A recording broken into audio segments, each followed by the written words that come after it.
layak dipuji dan disembah.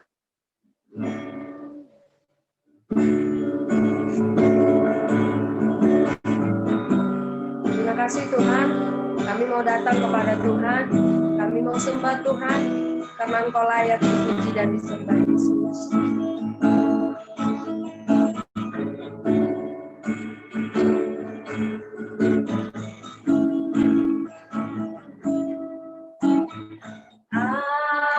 Alam semesta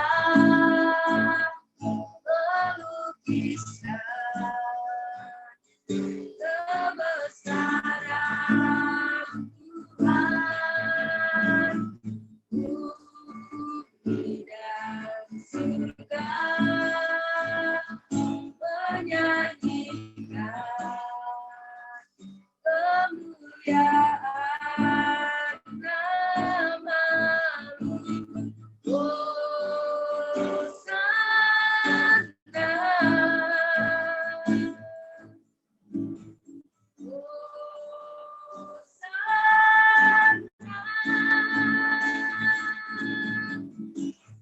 Layak dipuji disembah, Kau layak bertata dulu sekarang dan selamanya. Raja atas segala raja, nama-Mu besar termulia. Kita masih akan menjadi ini dari awal alam semesta. Alam semesta melukiskan kebesaran Tuhan, bumi dan surga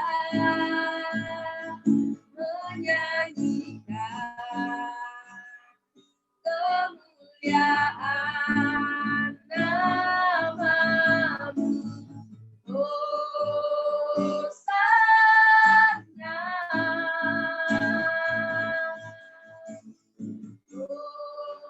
Hosana, layak dipuji, layak dipuji disembah, Kau layak bertata dulu sekarang dan selamanya. Raja atas segala raja, nama-Mu besar termulia. Layak dipuji, layak dipuji disembah, Kau layak bertata dulu dan selamanya. Raja atas segala raja, nama-Mu besar termulia. Nama-Mu besar termulia. Mari sembah Dia.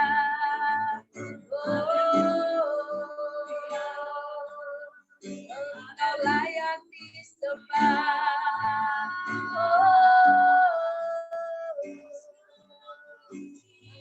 layak ditinggikan. Engkau Yesus layak dipuji. Haleluya.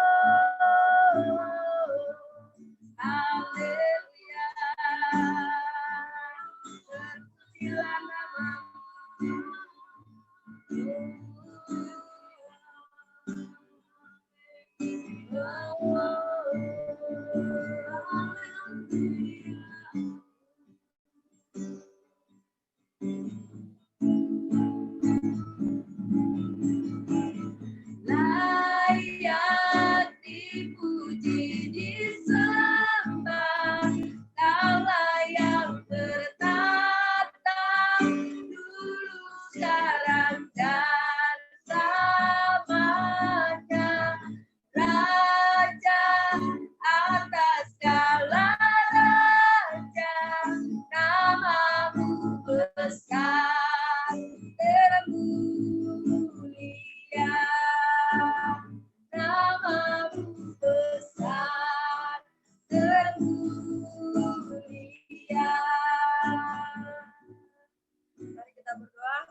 Bapa yang baik. Setiap hati kami taruhkan di dalam tangan Tuhan.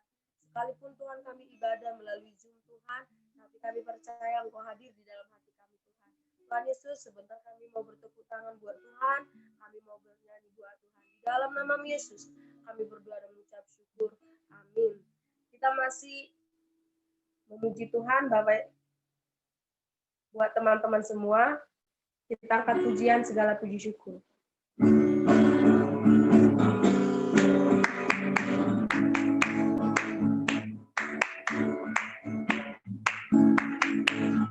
Segala puji syukur hanya bagi-Mu Tuhan. Sebentar yang layak dipuja. Kami mau bersorak, tinggikan nama-Mu Tuhan. Haleluya, haleluya. Sorakan, haleluya. Sorakan, haleluya. Haleluya, sorakan, haleluya. Sorakan, haleluya. Haleluya, salam puji syukur hanya bagi-Mu. Salam puji syukur hanya bagi-Mu Tuhan. Sebentar yang layak dipuja, kami mau bersorak. Kami mau bersorak, tinggikan nama-Mu Tuhan. Haleluya, sorakan, haleluya. Sorakan, haleluya. Haleluya. Sorakan, haleluya. Sorakan, haleluya. Haleluya. Tuhan, sebentar kita akan mendengarkan kebenaran firman Tuhan. Kita masih angkat pujian teman-teman semua. Kita akan mengatakan kepada Tuhan bahwa kita mengasihi Tuhan. Terima kasih Tuhan. Kami mau merenungkan setiap kebenaran firman. Dan sebentar kami Tuhan akan ditaburi oleh kebenaran firman. Ajar kami untuk sungguh-sungguh mengasihi Engkau Tuhan. Haleluya Yesus.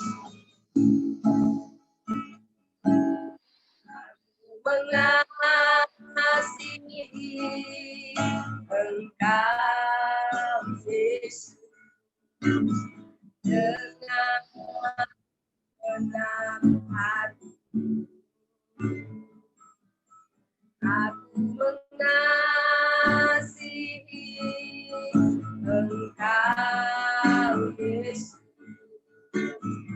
dengan segenap jiwaku.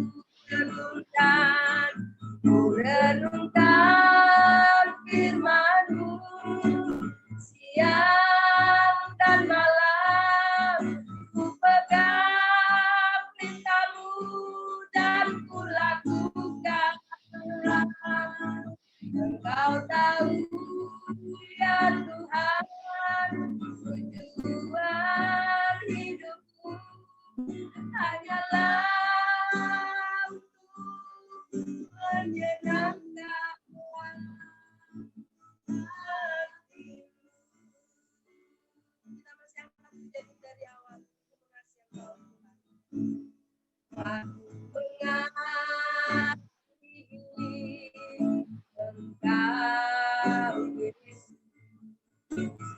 dengan segenap hati. Aku mengasihi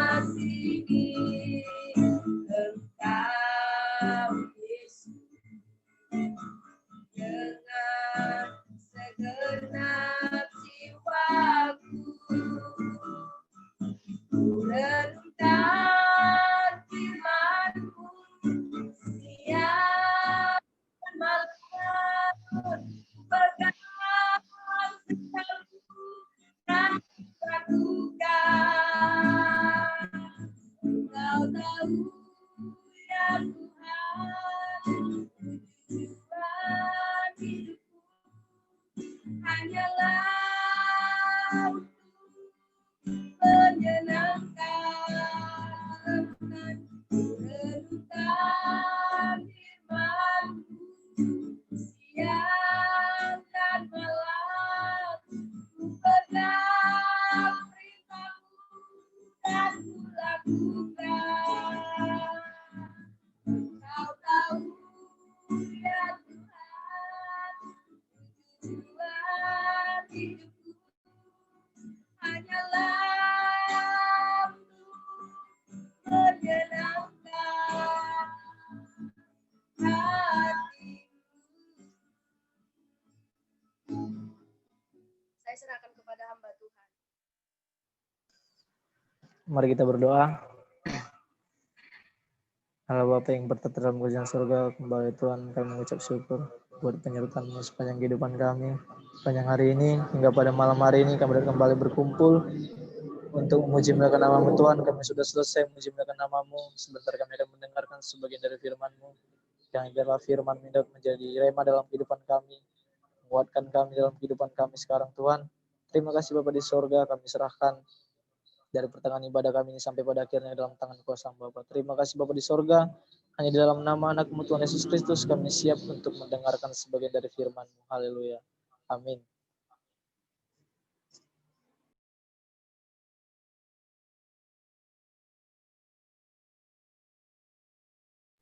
Shalom.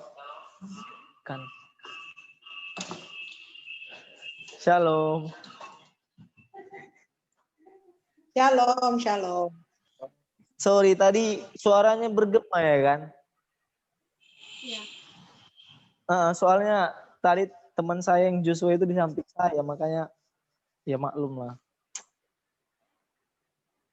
Oke, selamat datang saya ucapkan yang baru datang, yang sudah lama datang juga selamat datang. Kita buka firman Tuhan kita pada malam hari ini di dalam Matius pasal yang keempat, ayat yang pertama sampai yang ke-11.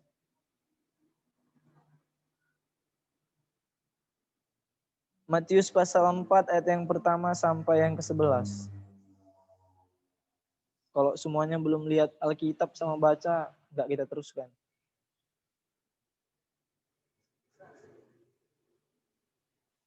Sudah menemukannya? Amin. Oke. Saya baca cepat aja. Matius pasal 4 ayat yang ke-1 sampai yang ke-11 demikian firman Tuhan. Maka Yesus dibawa oleh roh ke padang gurun untuk dicobai iblis. Dan setelah berpuasa 40 hari dan 40 malam akhirnya laparlah Yesus. Lalu datanglah si pencoba itu dan berkata kepadanya, "Jika engkau anak Allah, perintahkanlah supaya batu-batu ini menjadi roti." Tapi Yesus menjawab, "Ada tertulis manusia hidup bukan dari roti saja, tetapi dari setiap firman yang keluar dari mulut Allah." Kemudian iblis membawanya ke kota suci dan menempatkan dia di bubungan bait Allah lalu berkata kepadanya, "Jika engkau anak Allah, jatuhkanlah dirimu ke bawah, sebab ada tertulis mengenai engkau, ia akan memerintahkan malaikat-malaikatnya dan mereka akan menatang engkau di atas tangannya supaya kakimu jangan terantuk kepada batu." Yesus berkata kepadanya, "Ada pula tertulis, janganlah engkau mencobai Tuhan Allahmu." Dan iblis membawanya pula ke atas gunung yang sangat tinggi dan memperlihatkan kepadanya semua kerajaan dunia dengan kemegahannya. Dan berkata kepadanya, "Semua itu akan kuberikan kepadamu jika engkau sujud menyembah aku." Maka berkatalah Yesus kepadanya, "Enyalah iblis, sebab ada tertulis, engkau harus menyembah Tuhan Allahmu, dan hanya kepada Dia sajalah engkau berbakti." Lalu iblis meninggalkan dia, dan lihatlah malaikat-malaikat datang melayani Yesus. Amin. Amin. Gak ada semangatnya orang ini ya. Oke, jadi tema yang saya ambil pada malam hari ini sesuai dengan flyer yang sudah dibuat saudara Soci, yaitu dengan tema tawaran menggiurkan dunia. Di sini saya membahas 3 poin penting. Yaitu yang pertama, kebutuhan. Nah, jadi dari Matius pasal 4 ayat yang ke-1 sampai yang ke-11 ini ada 3 poin penting yang akan sama-sama kita pelajari. Yaitu yang pertama tentang kebutuhan. Tawaran menggiurkan dunia. Di mana dunia sering menawarkan seperti ini. Tentang kebutuhan kita sehari-hari. Contohnya tentang hal makanan. Karena dikatakan di ayat yang yang ketiga tadi dikatakan di sana, lalu datanglah si pencoba itu dan berkata kepadanya, jika engkau anak Allah, perintahkanlah supaya batu-batu ini menjadi roti. Tetapi Yesus menjawab, ada tertulis manusia hidup bukan dari roti saja, tetapi dari setiap firman yang keluar dari mulut Allah. Nah, berbicara tentang soal kebutuhan hidup, terutama makanan dan minuman. Di mana sering sekali kita orang-orang yang percaya kepada Tuhan, orang-orang Kristen yang sudah rajin beribadah, rajin doa, rajin ikut persekutuan, tapi ketika kita diberikan suatu cobaan tentang kebutuhan kita, kita sering lengah. Kita sering menjauh dari Tuhan. Kenapa itu saya katakan? Karena banyak terjadi seperti kita lihat contohnya di Papua.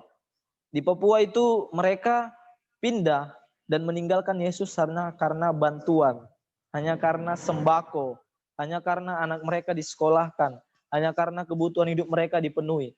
Sementara itu sudah Yesus alami pada waktu dia tinggal di dunia, dia dicobai si iblis. Dikatakan jikalau engkau anak Allah, ubah roti ini jadi makanan, ubah batu ini jadi roti katanya, jadi makanan berarti. Nah kita terkadang sering kita anak-anak Tuhan pada waktu kita mengalami suatu permasalahan dengan kebutuhan, selama kita masih hidup di dunia, memang kita perlu. Kita itu butuh. Kita butuh makan, kita butuh pakaian, kita butuh uang, kita butuh orang lain, banyak. Tapi mari melalui firman Tuhan pada malam hari ini kita coba segala kebutuhan itu kita serahkan sama Tuhan. Karena Petrus mengatakan serahkanlah segala kekhawatiranmu kepada Dia. Sebab Dia yang akan memelihara kamu. Dia katakan seperti itu. Nah, sementara kita anak-anak Tuhan yang udah percaya sama Tuhan, kita rajin beribadah, kita sudah sering berdoa, harusnya kita harus bisa tetap kuat. Pada saat kita mengalami pencobaan, tawaran dari dunia soal kebutuhan, kita tolak. Kita tolak dalam nama Yesus. Kalau kita tolak dengan kemampuan kita sendiri, kita nggak mampu, kita pasti tergoda. Karena kenapa? Karena hidup di dunia, kalau kita bandingkan dengan kebutuhan-kebutuhan orang lain, kebutuhan kita pasti juga akan banyak. Jangan kita berpikir kebutuhan kita yang terlalu banyak, tapi orang juga memiliki kebutuhan juga, bukan cuma kita aja. Jadi kita pada saat kita butuh sesuatu, kita nggak bisa, kita nggak mampu, kita serahkan sama Tuhan. Jangan kita mengandalkan diri kita sendiri. Karena firman Tuhan juga sudah katakan, jangan kita mencobai. Terkadang kita tergoda oleh godaan-godaan duniawi. Hanya karena kebutuhan kita nggak ada, kita rela berbuat yang tidak benar. Hanya karena kebutuhan kita nggak ada, kita rela untuk melukai orang lain, kita rela untuk mencuri. Karena saya juga sudah alami dulu pada waktu saya belum sekolah teologi, saya nggak mengerti itu soal firman Tuhan. Kalau saya butuh ya pasti pergi keluar cari uang kayak mana pun caranya, yang penting dapat uang. Itu kalau orang dunia. Tapi kalau kita udah percaya sama Tuhan, kita serahkan sama Tuhan aja. Kalau kita nggak bisa, kita berdoa sama Tuhan, kita sambil usaha tapi. Nah, poin yang kedua yaitu tentang keangkuhan dan kesombongan. Di mana dikatakan di sana di ayat yang ke-5, kemudian iblis membawanya ke kota suci dan menempatkan dia di bubungan bait Allah. Lalu berkata kepadanya, jika engkau anak Allah, jatuhkanlah dirimu ke bawah, sebab ada tertulis mengenai engkau, ia akan memerintahkan malaikat-malaikatnya dan mereka akan menantang engkau di atas tangannya supaya kakimu jangan terantuk kepada batu. Yesus berkata kepadanya, ada pula tertulis, janganlah engkau mencobai Tuhan Allahmu. Nah, poin yang ketiga, tawaran dari menggiurkan dunia ini yaitu tentang kesombongan, keangkuhan. Terkadang kita sombong. Kenapa sombong? Kita, aku kan udah orang Kristen, udah percaya sama Tuhan, gak mungkin lah aku mengalami seperti ini. Pasti Tuhan tolong, pasti Tuhan akan selalu membantu aku pada saat aku susah. Itu kita angkuh terkadang. Kita sombong, karena kita udah percaya sama Tuhan. Karena Kita belajar dari tentang kesombongan, kita belajar dari Raja Saul. Saya ada ambil satu ayat yaitu di dalam 1 Samuel pasal 15 ayat yang ke-30. 1 Samuel pasal 15 ayat yang ke-30, saya akan bacakannya. Di mana dikatakan di sana, tetapi kata Saul, aku telah berdosa, tetapi tunjukkanlah juga hormatmu kepadaku sekarang di depan para tua-tua bangsaku dan di depan orang Israel. Kembalilah bersama-sama dengan aku, maka aku akan sujud menyembah kepada Tuhan Allahmu. Ini, padahal Raja Saul dia sudah mengaku dia berdosa, tetapi dia tetap menyombongkan diri dengan mengatakan, tetapi tunjukkanlah juga hormatmu kepadaku sekarang. Dia mengatakan itu kepada Samuel. Terkadang kita, orang yang udah percaya sama Tuhan, kita sombong. Kadang kita udah salah, kita nggak mau mengakui kesalahan kita.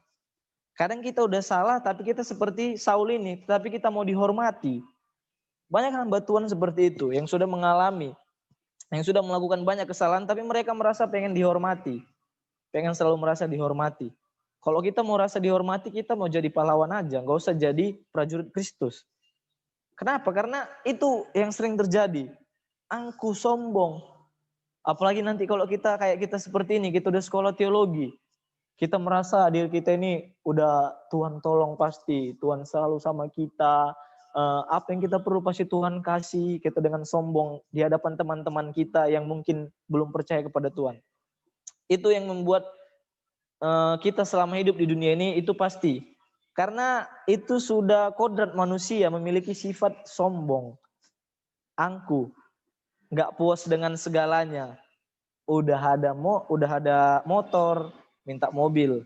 Udah dikasih mobil, minta ini, minta itu. Jadi kita sombong. Tapi kita di sini kita mau belajar, kita harus bisa menyesuaikan diri kita. Pada saat kita, selama kita tinggal di dunia ini, kita lihat Yesus turun ke dunia, dia aja mengalami pencobaan. Bagaimana dengan kita? Kita orang yang berdosa dulunya, jadi kita harus tahu diri dong. Kita nggak boleh sombong, kita ini nggak ada apa-apanya. Apa yang mau kita sombongkan hidup di dunia ini coba? Mau kita punya banyak harta, itu nggak kita bawa mati. Nggak mungkin nanti harta saudara, kalau udah mati terus dikuburkan sama saudara. Nggak mungkin. Kita ini lahir kita dengan tidak memiliki apa-apa. Pulang juga kita nggak bawa apa-apa. Udah syukur kita bisa pakai baju, bisa pakai celana, bisa pakai segalanya. Dulu kita lahir telanjang kan, nggak ada bawa apa-apa ke dunia. Jadi untuk apa kita sombong? Nah, ini kita mau belajar dari kisah Yesus ya. Di sini saya ambil tentang rendah hati, yaitu di dalam Yohanes pasal 13 ayat 12 sampai 16. Kita bandingkan dengan Raja Saul tadi sama dengan Yesus ini. Yohanes pasal 13 ayat 12 sampai 16. Demikian firman Tuhan. Sesudah ia membasuh kaki mereka, ia mengenakan pakaiannya dan kembali ke tempatnya lalu berkata kepada mereka, mengertikah kamu apa yang telah kuperbuat kepadamu? Kamu menyebut aku guru dan Tuhan, dan katamu itu tepat, sebab memang akulah guru dan Tuhan. Jadi jikalau aku membasuh kakimu, aku yang adalah Tuhan dan gurumu, maka kamu pun wajib saling membasuh kakimu. Sebab aku telah memberikan suatu teladan kepada kamu, supaya kamu juga berbuat sama seperti yang telah kuperbuat kepadamu. Aku berkata kepadamu, sesungguhnya seorang hamba tidaklah lebih tinggi daripada tuannya, ataupun seorang utusan daripada dia yang mengutusnya. Nah ini, kita lihat tadi dari Raja Saul, dia diutus oleh Tuhan untuk jadi Raja Israel. Tapi dia sombong. Kita lihat loh, Yesus, kalau kita merenungkan secara pribadi kita, merenungkan sendiri, kita bayangkan aja Yesus loh. Dia yang menciptakan kita, dia yang punya segalanya, dia yang memiliki segalanya ini, dia aja mau basuh kaki muridnya. Coba, kalau saudara mungkin pernah sekolah dari SD sampai SMA, apakah pernah saudara melihat seorang guru membasuh kaki muridnya? Pasti nggak ada. Bahkan kecuali kalau anak muridnya lagi sakit, dia bawa ke rumah sakit, dia obati. Tapi kita lihat teladan yang dilakukan Yesus. Dia membasuh kaki. Karena kita hamba Tuhan, hambanya Tuhan. Jadi berarti apa yang Tuhan lakukan waktu dia di dunia, kita harus bisa lakukan. Mungkin sekarang kita nggak bisa lakukan, tapi kan seiring berjalannya waktu. Seperti Paulus mengatakan bahwa kita di dunia ini sama-sama berlomba untuk mencapai mahkota kehidupan. Kita nggak ada yang sempurna kan, tapi kita menuju kesempurnaan itu kita belajar dari kehidupan Tuhan Yesus. Karena ini hal yang paling penting kita pelajari. Kenapa? Karena dunia menyediakan itu semua. Karena dikatakan iblis itu melalui segala cara dia bisa lakukan. Makanya kita jangan sombong. Kita jangan sombong, kita udah percaya sama Tuhan, kita rajin ibadah terus kita sombong. Aku nggak mungkin mengalami pencobaan. Padahal Tuhan sudah katakan jangan kamu mencobai Tuhan Allahmu. Kadang banyak orang Kristen seperti ini, dia udah percaya sama Tuhan. Dia katakan aku pasti nggak akan jatuh dalam dosa. Dia ikut ke sana, ikut ke sini, pergaulan bebas semua. Tapi dia jatuh juga. Karena Tuhan sudah bilang kan, jangan kamu mencobai Tuhan Allahmu. Itu sama aja kita mencobai. Sama ibaratnya kita udah tahu itu minuman, udah ada racunnya, terus kita minum. Ya itu sama aja kita cobai Tuhan Allah. Kita bilang, aku udah percaya sama Tuhan kok. Aku minum aja lah, pasti aku nggak mati, kita bilang. Makanya ya kemarin kayaknya banyak juga hamba Tuhan yang terkena COVID itu. Yang terkena COVID karena mungkin mereka menganggap sepele. Mereka melakukan pelayanan ke luar negeri, ke sana sini, tapi mereka tidak menjaga kesehatan mereka. Kita memang dikatakan kita nggak boleh takut, tapi kita harus berjaga-jaga dong. Kalau sudah pemerintah katakan, pemerintah itu kan utusannya Tuhan. Kalau sudah pemerintah katakan kita harus jaga jarak, kita harus social distancing, itu lakukan. Karena Alkitab juga sudah mengatakan bahwa negara itu adalah, pemerintah itu adalah utusannya Tuhan. Jadi kita harus mengikuti aturan yang sudah diberikan. Kita kan tinggal di situ. Nah ini poin yang kedua. Poin yang ketiga, ini tentang kekuasaan. Jadi ini 3K sebenarnya. Yang pertama kebutuhan, yang kedua kesombongan, yang ketiga itu kekuasaan. Kekuasaan ini berbicara soal harta. Dikatakan tadi di ayat yang ke-8 dikatakan di sana, di Matius 4 ayat ke-8 tadi dikatakan, dan iblis membawanya pula ke atas gunung yang sangat tinggi dan memperlihatkan kepadanya semua kerajaan dunia dengan kemegahannya. Dan berkata kepadanya, semua itu akan kuberikan kepadamu jika engkau sujud menyembah aku. Maka berkatalah Yesus kepadanya, nyala iblis, sebab ada tertulis engkau harus menyembah Tuhan Allahmu dan hanya kepada Dia sajalah engkau berbakti. Lalu iblis meninggalkan dia dan lihatlah malaikat-malaikat datang melayani Yesus. Nah poin yang ketiga saudara-saudariku tentang kekuasaan, tentang harta. Banyak orang yang sudah percaya kepada Tuhan jatuh kalau soal kekuasaan. Kita lihat orang-orang yang percaya sama Tuhan, dicobai dengan harta, yang bergelimangan harta. Mereka pasti mata mereka akan melotot. Kalau mereka belum sungguh-sungguh sama Tuhan.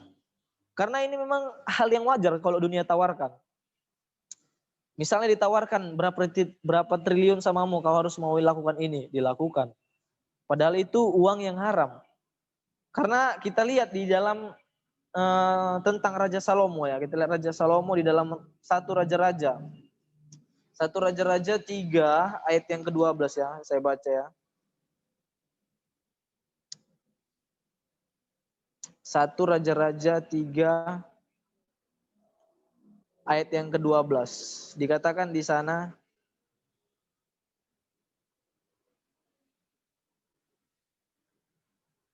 sebentar ya. Dikatakan 1 Raja-Raja 3 ayat 12. Maka sesungguhnya aku melakukan sesuai dengan permintaanmu itu. Sesungguhnya aku memberikan kepadamu hati yang penuh hikmat dan pengertian sehingga sebelum engkau tidak ada seorang pun seperti engkau. Dan sesudah engkau takkan bangkit seorang pun seperti engkau. Kita belajar dari kisah Raja Salomo. Di mana Tuhan berikan dia hikmat. Tuhan berikan hikmat kepada dia. Sehingga dia memiliki kekuasaan. Hartanya sangat melimpah. Bahkan dia orang yang terkaya. Sebelum dan sesudah dia Tuhan katakan tidak ada. Kenapa? Tapi setelah itu dia jatuh kan ke dalam dosa. Kita lihat istrinya 300, gundiknya 700, 1000 semua coba. Kita lihat, pada itu kalau berbicara soal itu bukan berkat dari Tuhan ya. Tapi itu dia menyalahgunakan hikmat yang Tuhan berikan sama dia. Itulah godaan duniawi. Dia tergoda oleh harta, kekuasaan. Karena kekuasaannya sangat tinggi sehingga dia jatuh ke dalam dosa. Karena dikatakan di dalam 1 Raja-Raja 10 ayat 14. Dikatakan di sana 1 Raja-Raja pasal 10 ayat yang ke-14.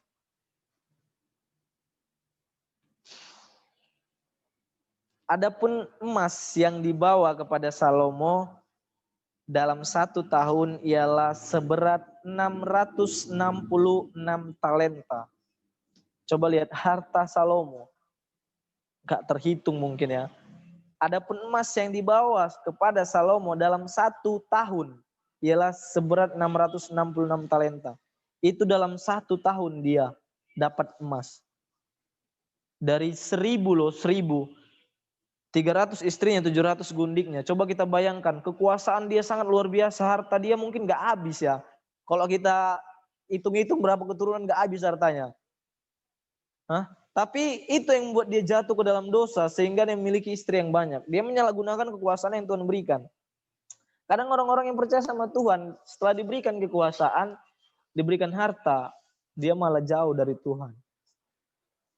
Dia kadang lupa sama Tuhan. Aku kan udah diberkati Tuhan, terus nggak perlu lagi ke gereja.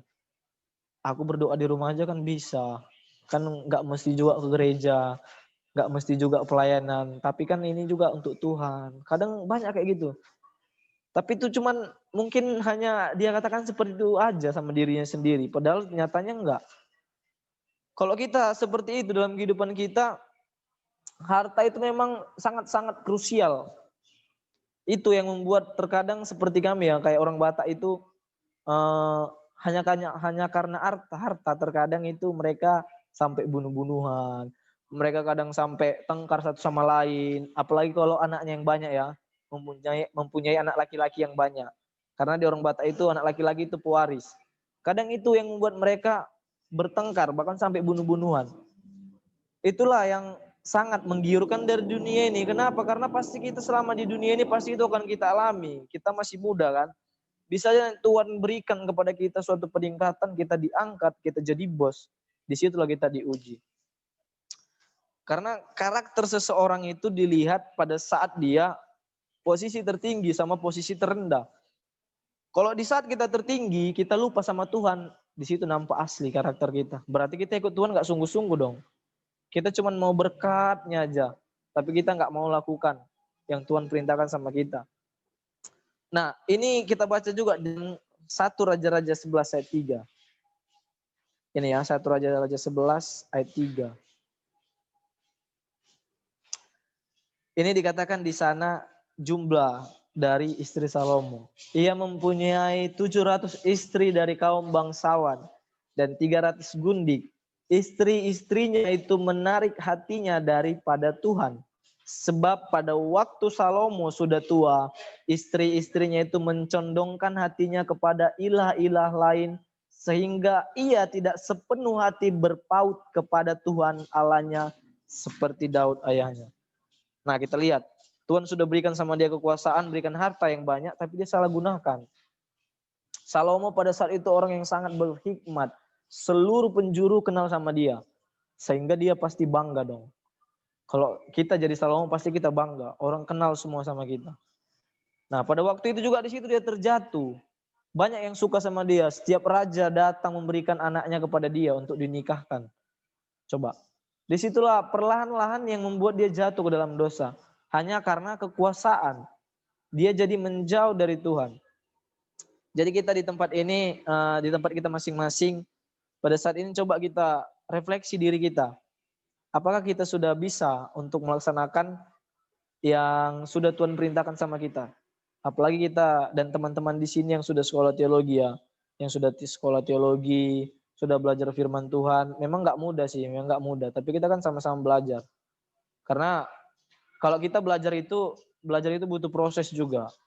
Enggak sesuatu itu langsung jadi. Segala sesuatu itu harus ada prosesnya baru bisa untuk mencapai puncak tertinggi. Kenapa? Karena disitulah kita diuji, iman kita diuji. Karena semakin kita tahan uji, semakin kita diuji, semakin kita tahan. Semakin kita dicoba, kita semakin tahan cobaan. Dan pada suatu saat nanti kita pasti akan kuat. Nah, jadi firman Tuhan pada malam hari ini, kesimpulannya dari firman Tuhan ini kita melihat teladan dari Yesus. Pada waktu dia di dunia, dia tahan segala cobaan yang sudah dilakukan iblis kepada dia. Dia menolak semua cobaan yang diberikan iblis kepada dia.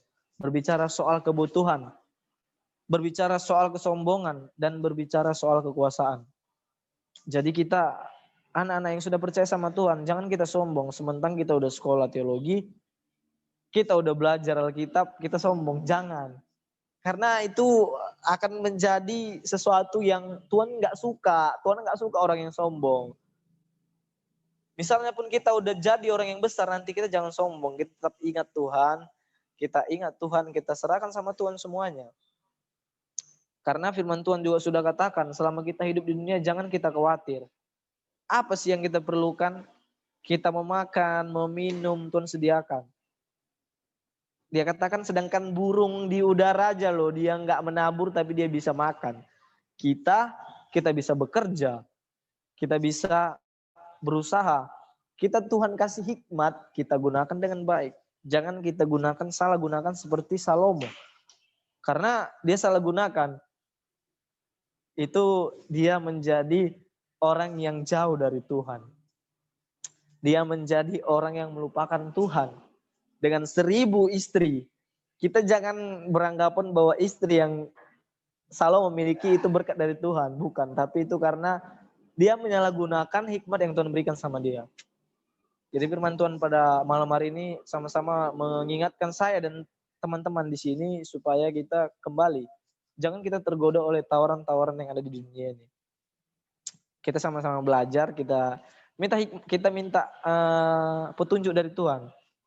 Gimana sih Tuhan, aku mau lakukan apa sih Tuhan. Jangan kita langsung menerima. Setiap orang yang memberikan sesuatu jangan kita langsung mengambil mentah-mentah. Tapi kita coba minta saran sama Tuhan. Kita minta pendapat sama Tuhan. Apakah ini benar atau enggak? Nah, itulah firman Tuhan pada malam hari ini, kiranya biar menguatkan saya dan teman-teman dimanapun berada pada saat ini. Khususnya di masa-masa kita sekarang ini, banyak cobaan-cobaan yang kita alami. Kita krisis ekonomi, kesehatan, tapi coba kita jangan terlalu tergiur oleh keadaan dunia pada saat ini. Tapi kita sama-sama berdoa sama Tuhan. Kita minta petunjuk sama Tuhan, pasti Tuhan akan berikan jalan, Tuhan akan tunjukkan jalan. Oke, mari kita berdoa.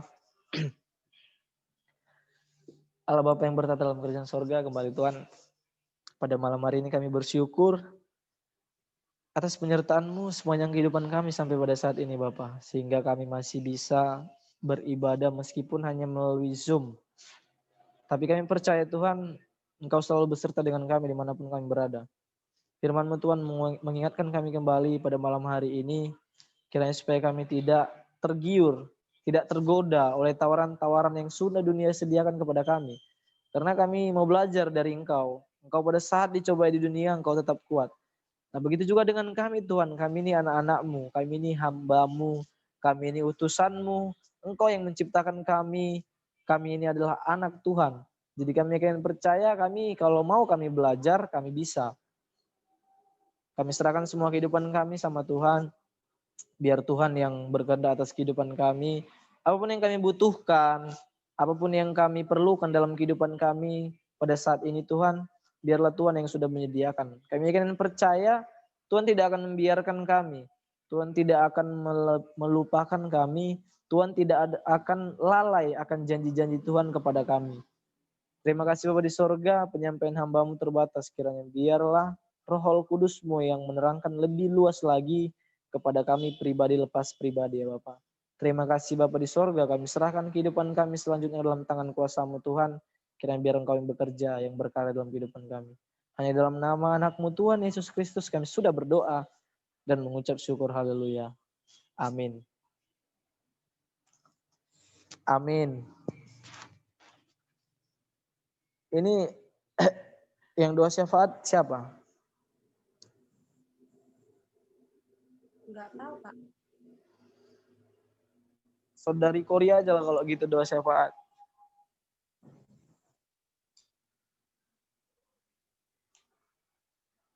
Bisa kan? Bisa kakak. Oke. Angkat satu pujian dulu, terus nanti doa syafaat, baru doa penutup.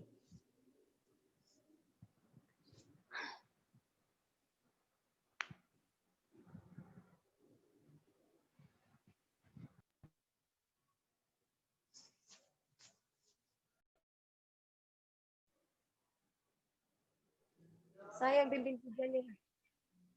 Iya, angkat satu pujian dulu, terus nanti langsung doa syafaat. Oke.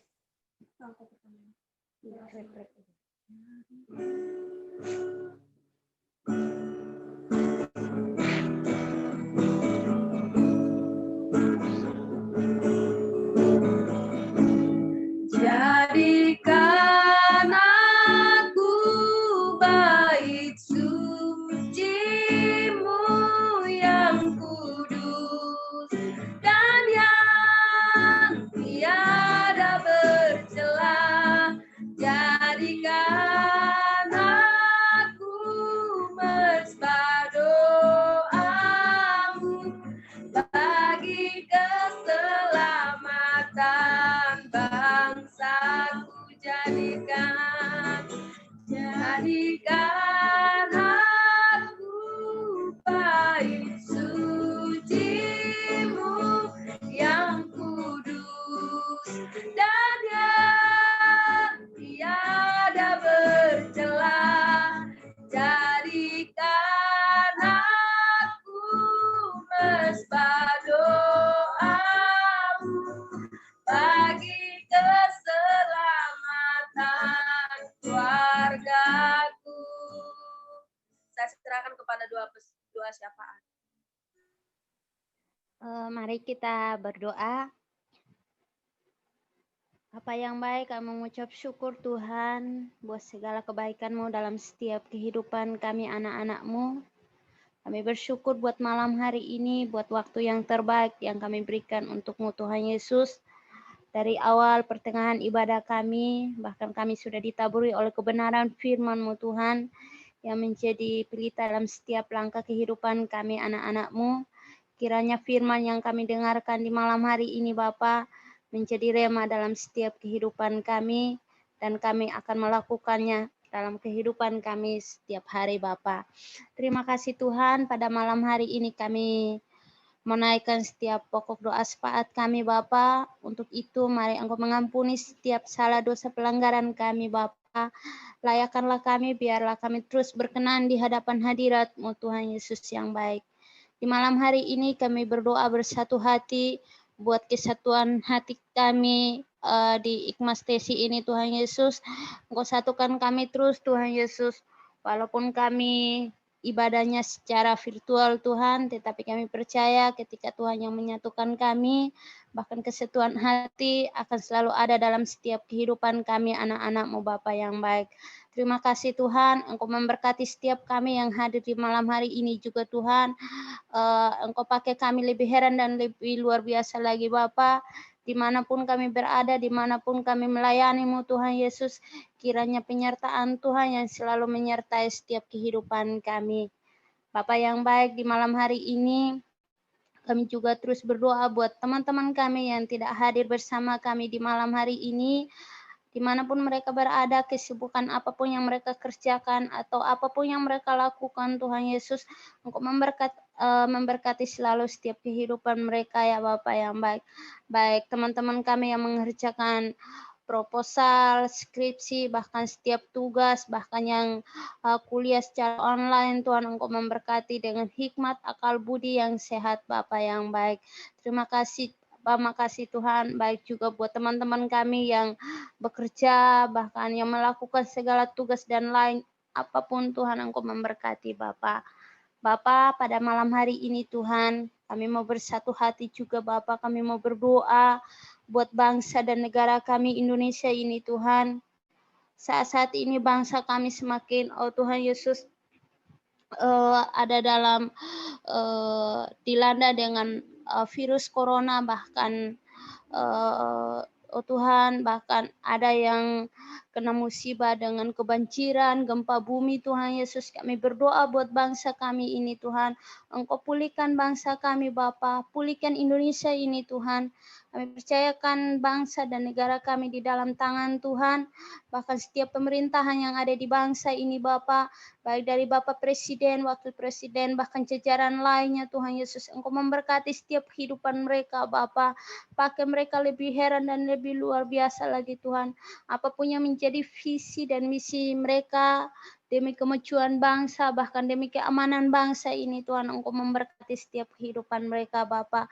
Baik juga masyarakat Indonesia ini Tuhan, Engkau memberkati, baik yang ada dalam kondisi sakit saat ini Tuhan, pulihkan, sembuhkan Bapa. Nyatakan mujizat-Mu bagi kehidupan mereka Bapa yang baik. Baik juga Tuhan Yesus yang mengalami, oh Tuhan, yang dilanda dengan gempa bumi, tanah longsor, bahkan kebanjiran Tuhan. Engkau memberkati setiap masyarakat dimanapun mereka berada Bapa yang baik. Terima kasih Tuhan. Di malam hari ini juga kami berdoa, kami bersatu hati Tuhan, buat virus corona yang merajalela kemana-mana Tuhan Yesus, baik di desa maupun di kota Tuhan Yesus.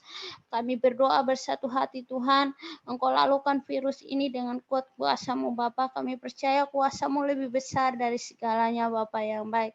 Biarlah tidak menghalangi segala aktivitas kami, bahkan segala pelayanan kami, bahkan ibadah kami Tuhan. Kami berdoa Tuhan Yesus, Engkau lalukan virus ini dengan kuat kuasa-Mu Tuhan. Terima kasih Tuhan, makasih banyak Bapa yang baik.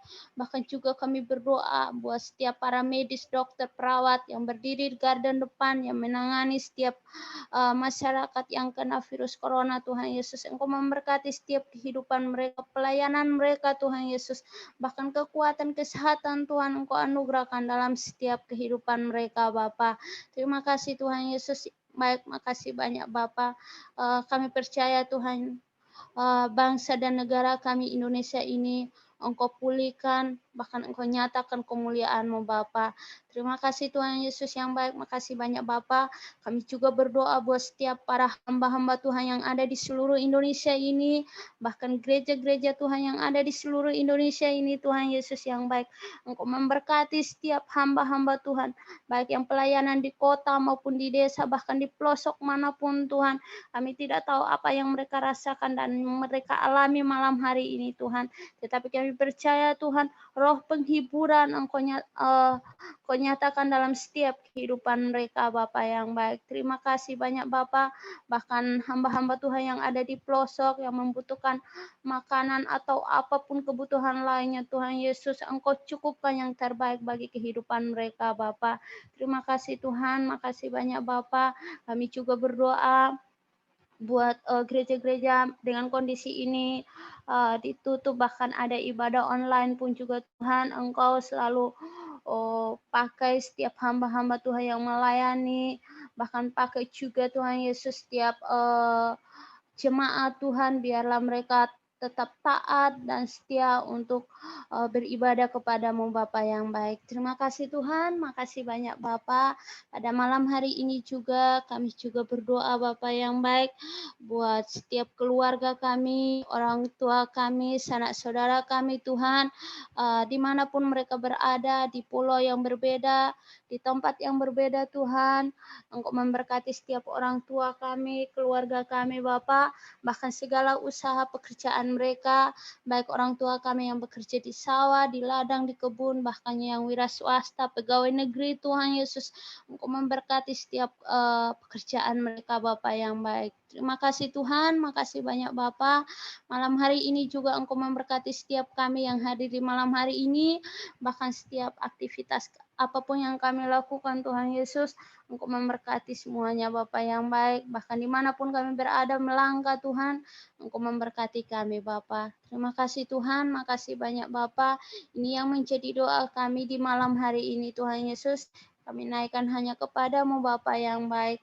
Hanya di dalam nama Tuhan Yesus Kristus kami mengucap syukur dan berdoa kepada Bapa di surga. Haleluya. Amin. Oke, kita akan mengakhiri ibadah kita. Mari kita berdoa. Terima kasih Tuhan, terima kasih Bapak di surga. Kami sudah selesai melaksanakan ibadah kami pada malam hari ini Tuhan. Kami sudah mendengarkan sebagian dari firman-Mu dan kami juga sudah menaikkan setiap doa syafaat kami Bapak kita. Biarlah Engkau mendengarkan dan menjawab setiap doa kami tepat pada waktunya Tuhan. Kami karena percaya mujizat masih ada sampai sekarang Tuhan. Karena bagi Engkau tiada yang mustahil Bapak. Terima kasih Bapak di surga.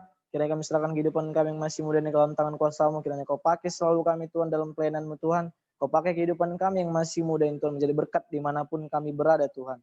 Kiranya biarlah Tuhan Kau yang selalu bekerja, Engkau yang berkarya dalam kehidupan kami Bapa. Terima kasih Bapa di sorga. Kiranya kasih karunia Allah, anaknya Tuhan Yesus Kristus dan Roh Kudus menyertai kita dari hari ini sampai Maranatha Tuhan Yesus datang kali yang kedua. Hanya di dalam nama anak-Mu Tuhan Yesus Kristus kami siap untuk menerima berkat. Dan kami siap untuk menjadi berkat dimanapun kami berada. Yang percaya katakan amin. Amin. Ini kok sedikit